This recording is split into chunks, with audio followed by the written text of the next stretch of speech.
If you're about to buy a soundbar under $200 in 2026, stop right now. Because most people make at least 3 of these 7 mistakes and end up wasting $200 or more on a soundbar that ends up in the closet collecting dust. I've spent the last 3 weeks researching every soundbar under $200 on Amazon. Read every expert review from Ratings, Tom's Guide, What Hi-Fi. Combed through thousands of verified buyer complaints. The same 7 mistakes show up again and again. And once you know them, you'll never waste money on a bad soundbar again. Stick with me for the next 8 minutes. The mistake at number 6, that's the one that costs people the most money. And number 7, almost nobody talks about this one. This video is for anyone who's tired of muffled TV speakers, who wants better movie audio, better video call sound, better music without spending $500 on a Bose or Sonos. If that's you, you're in the right place. Here's what you'll learn in the next few minutes. First, the channel configuration trap. Second, the optical cable mistake. Third, the wattage marketing myth. Fourth, size matching your TV. Fifth, the wireless subwoofer truth.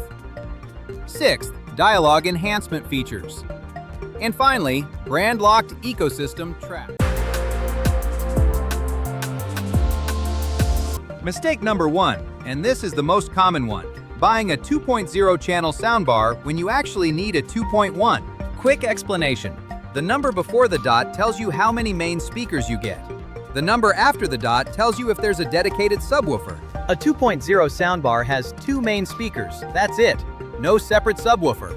The bass comes from tiny built-in drivers inside the slim bar.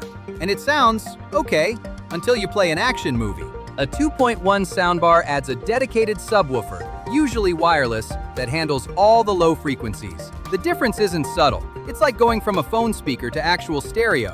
Here's the real-world test. If you mostly watch movies, shows with action scenes, gaming, or listen to music, get a 2.1 minimum. The Philips B5309 at $179 or the LG S40T at $159 are both solid budget picks here. Most people regret going with 2.0 to save $30. Don't be most people.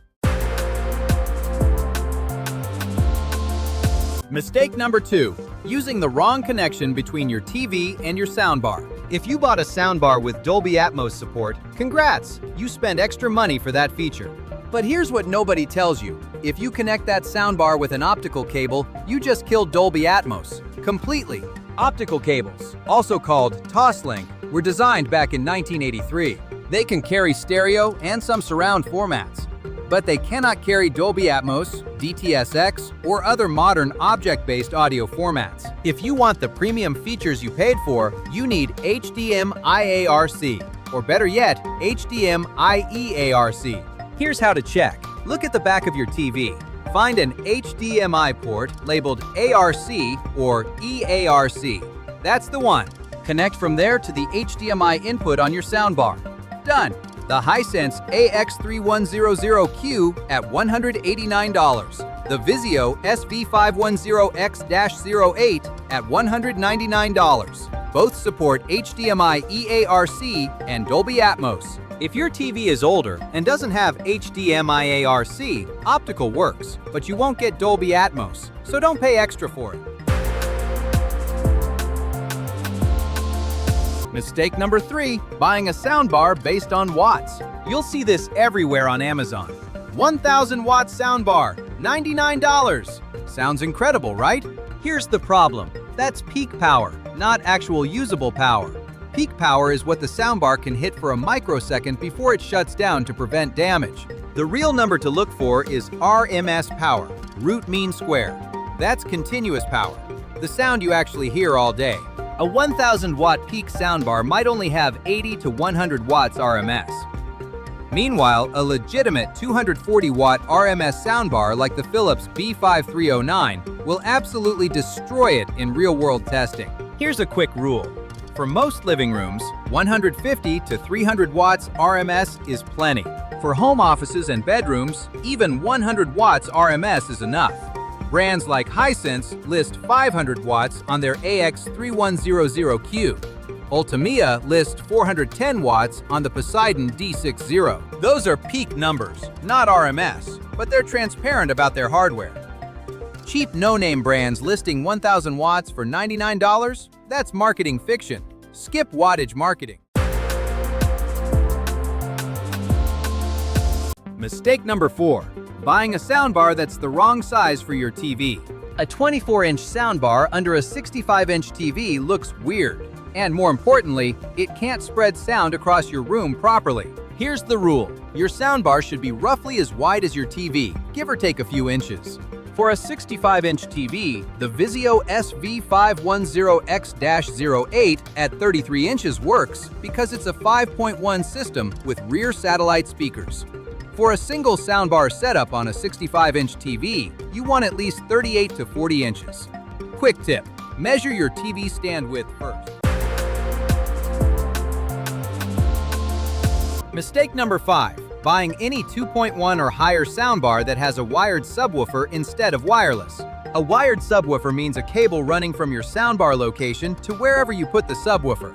That cable is ugly. It limits placement, and in 2026, there's no reason to deal with it. Wireless subwoofers let you place the sub in the corner, behind furniture, under a side table, wherever bass sounds best in your specific room. Almost every quality soundbar under $200 now has a wireless subwoofer. Alright, this is the big one. Mistake number 6. The single most expensive mistake people make. The #1 complaint about budget soundbars on Amazon? You'll see this in thousands of reviews. Can't hear the dialogue. Background music is too loud. Have to turn on subtitles. The fix, and most buyers don't know this exists, is called Dialogue Enhancement Mode, or a dedicated center channel. Voice Enhance Mode boosts the frequencies where human voice sits, between 1 to 4 kilohertz, so dialogue cuts through music and effects. The Samsung HW-B400F at $129 has this. So does the Philips B5309, but the best solution is a dedicated center channel, which means a 3.1 soundbar instead of 2.1. The Hisense AX3100Q at $189 has this. The entire center channel is dedicated to dialogue, completely separate from music and effects. If you mostly watch movies, news, or any content where dialogue matters, get a 3.1 minimum, or a 2.1 with explicit voice enhance mode. Anything less and you'll be reaching for the subtitle button. Final mistake, paying premium for features that only work with one specific TV brand. Here's what most people don't realize. Samsung's Q Symphony only works with Samsung TVs. If you have an LG or Vizio or Sony TV, that feature is dead. You paid extra for nothing. LG's Wow Orchestra, same deal, only works with LG TVs. Vizio has SmartCast integration that only works with Vizio TVs. Here's the strategy. If you have a Samsung TV, buy a Samsung soundbar to unlock those features. If you have an LG TV, buy an LG soundbar. Match the brand, that's how you get full value. Okay, let's recap the right way to buy a soundbar under $200 in 2026. Get a 2.1 minimum, wireless subwoofer required. Use HDMI ARC or EARC. Never optical for Dolby Atmos. Ignore peak wattage, look at RMS power and drivers. Match soundbar width to TV size. Wireless subwoofer only. Skip wired in 2026. Get a 3.1 channel or voice enhance mode for dialogue. Match TV brand. Or go brand neutral, never both. Stick to these 7 rules and you'll get a soundbar that you actually enjoy. And if you do all this right, you can absolutely get audio that rivals $500 plus soundbars for under $200. The market has shifted hard in favor of budget buyers in 2026. Now you know the 7 mistakes to avoid. But I know what you're thinking. Cool, but which soundbars under $200 should I actually buy? I've already done that research for you. I wrote a complete buying guide on our website, USA Tech Deals, covering the 7 best soundbars under $200 in 2026, with pros, cons, prices, Amazon links, and exactly who each one is best for. Whether you need the best home theater setup, the best for Samsung TV, the best for home office, or the cheapest pick that still sounds great, it's all in there, with verified ASINs and current prices. Click the link in the description below to read the full guide. It's the deepest research-backed soundbar guide you'll find anywhere. And it's completely free. And one more thing, if you found this video helpful, please hit the like button. That helps the algorithm show this to more people who need it. Subscribe to USA Tech Deals if you want more honest tech research like this. No marketing fluff, no fake testing, just deep research. And drop a comment below. Tell me what tech topic you want me to research next. Best Wi-Fi routers? Best budget laptops? Best home office monitors? Whatever you need researched, I'll do the deep work for you, so you don't have to spend hours digging through reviews. Thanks for watching. I'll see you in the next video.